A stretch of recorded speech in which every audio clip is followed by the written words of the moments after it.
We now invite you to watch the first part of Supreme Master Ching Hai's message entitled, The Buddha or Messiah We Have Been Waiting For Is Here Now, Part 1 of 8, on Between Master and Disciples, given in English on July 7, 2024.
Supreme Master Ching Hai's lectures are not a complete meditation instruction. Please do not try alone. For free of charge guidance, please visit godsdirectcontact.org or contact any of our centers near you.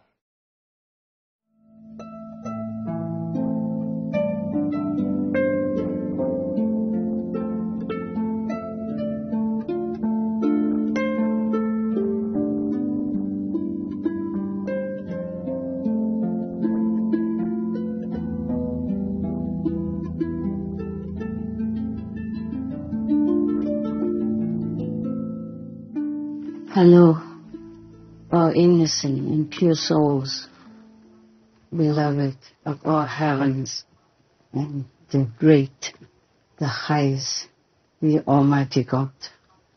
I'm just trying to talk to you so that you do not worry too much. I'm still recovering. For me, it's not just about the physical, it's about the inside. The inside struggle between war and peace is still going on. And I try to regain my inside strength. Okay, even though from the outside you can't tell much. I think I will be okay, but you know, the world is always very changeable. You can never tell from 1 minute to the next what many of the humans will do to upset the balance of good within themselves and within the societies that surround them as well. Try to be balanced all the time, then you'll be okay. Like, okay, if you know that you have some negative traits inside, but also a lot of goodness as well, then at least try to balance it.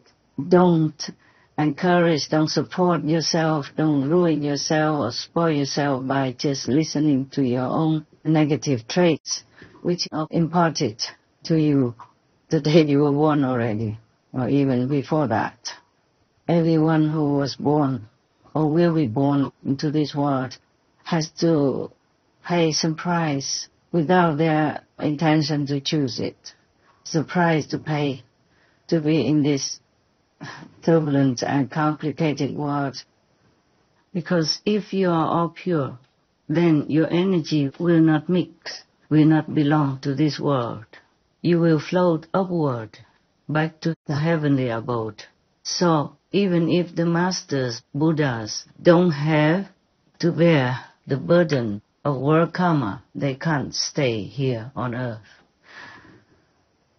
It's difficult to explain. I just make a simple example. It may be befitting. Like you go to find a job, yes, and maybe you get a good job, good payment, and the job that you like. But then you still need to spend 8 hours, 10 hours or more in serving that job, despite the fact that your body sometimes is not up to it, and your mind is sometimes really troubling you so much, but you're taxing it. to try to fulfill the job that is expected of you. That is a problem. It's not like something that you want to or not want to. You just have to if you want that job. You know, being born in the physical body, most of us will have to be busy with some physical work. Otherwise, you can't take care of yourself. Even if you have a big inheritance from your parents or some relatives, you still need to work to make sure that it stays fixed and enough for you to continue to live. And being jobless is also a difficult job, because if you don't have interesting things to do in your life, then your mind might go haywire sometimes or be influenced by some bad negative tendency from within or without. Now, everything is work in this world, yes? Even if you are a monk, you also need to work in the temple. And also take care that you have enough knowledge, enough worthiness to answer the demands, the expectations of your followers. And you will be criticized, you will be worshipped, you will be demanded to work for their mundane questions, answering stuff, or you will be put onto a high pedestal, and they will expect that you are Buddha already, you are a saint already, and there's no end to their demands. For every little mundane thing, they will come to you, and if you don't answer or supply the way they want it, you will be under suspicion, of any kind. And by the way, talking about monks, I just remember something. Sometimes I saw some monks somewhere, by the way, being criticized by other monks or other people. And sometimes if just something they say is not supposed to be correct or according to Buddhist sutra, then they will be criticized or harassed or banned or kicked out. All kinds of things that could happen to a monk even, yes? I would, by the way, tell you, please don't do anything bad to the monks. There are some bad monks, for sure. But if you don't know much about him or her, please don't say anything that damages his or her reputation and their spiritual endeavor as well. Don't criticize any monks. Don't let them be out of job. Let them do what they can in their capacity, especially the monks who are vegan, okay? Or at least vegetarian. Same with other monks, priests and nuns of other orders from other religions. If you don't understand the working of karma and the working of the bad situation in this period of time that our planet could be destroyed at any moment, please, at least don't make it worse, okay? For the monks, the Mahayana monks, I don't know much about Hinayana, except that most of them eat animal people, meat, any kind of meat, any time. Maybe they eat once a day or once a day, but they eat all kinds of animal people, meat. The Buddha has said that whoever eats meat is not his disciple, and he is not their teacher. It's in Lankavatara Sutra, Tripitaka, number 671. At that time, Arya, or sage Mahamati, or great wisdom, Bodhisattva Mahasattva, said to the Buddha, Bhagavan, or world-honored one, I see that in all worlds the wandering in births and deaths, the enlaced animosities, and the falling into evil paths are all caused by meat-eating and cyclical killing. Those behaviors increase greed and anger, and make living beings unable to escape from suffering. That is truly very painful.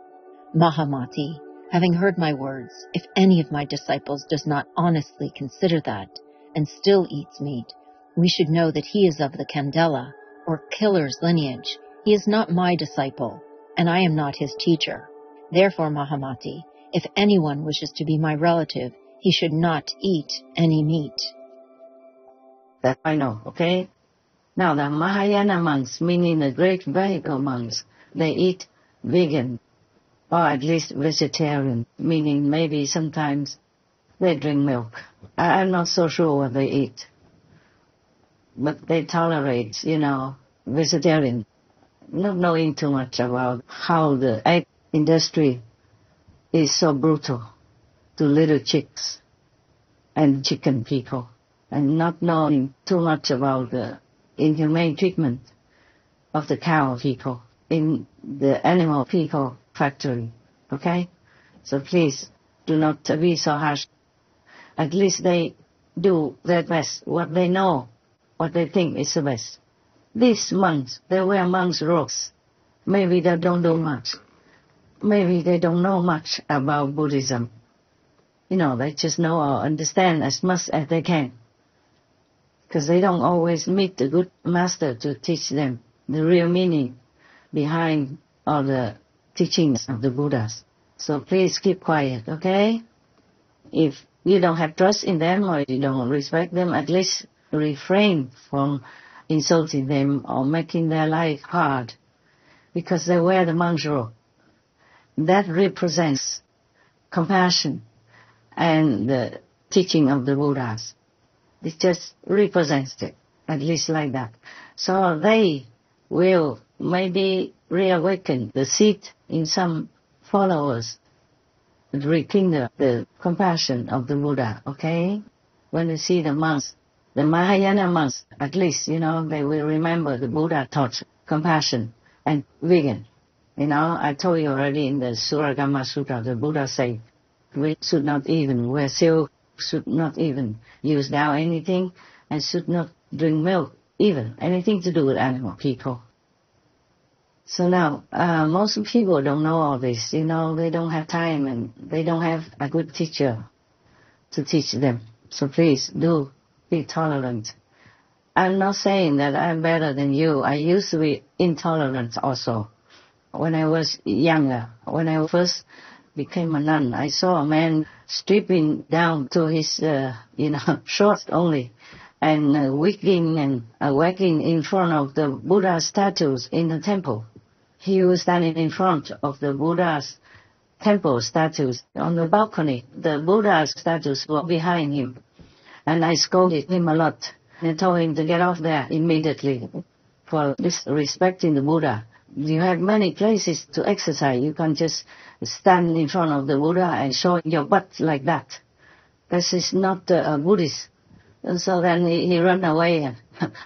I used my stick at that time and threatened him that I would beat him up if he didn't go away. And he ran away and was crying to the abbot, "Oh, Shifu, she's going to beat me up. She wants to beat me up." I felt that wasn't correct of me. Of course, I was younger, okay? And I apologized for my behavior. Not to him, no. I didn't want him to feel that he was right to do that. There are many places to do exercise, And even if you want to exercise in the temple yard, you go in the yard. There's a big yard in front. And the street in front is empty. It's a small little village. Nobody was driving there. Even if they drive by, you don't have to stand on the street to do that. You can't stand in front of the Buddha statues, and wag your butt like that. It doesn't look good anyway, no matter what kind of excuse you say. So from then on, he never came back to that temple again.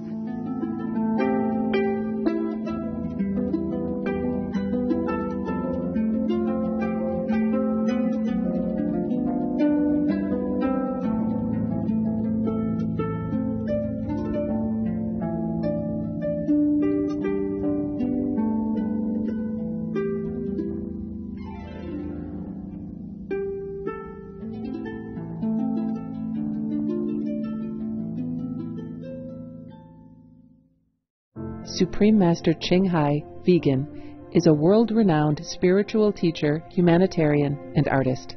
To learn more about her compassionate life and teachings, please visit suprememastertv.com/master.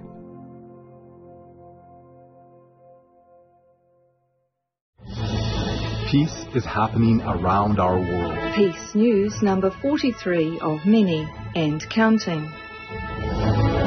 There are many countries promoting peace and fostering amity among peoples and governments.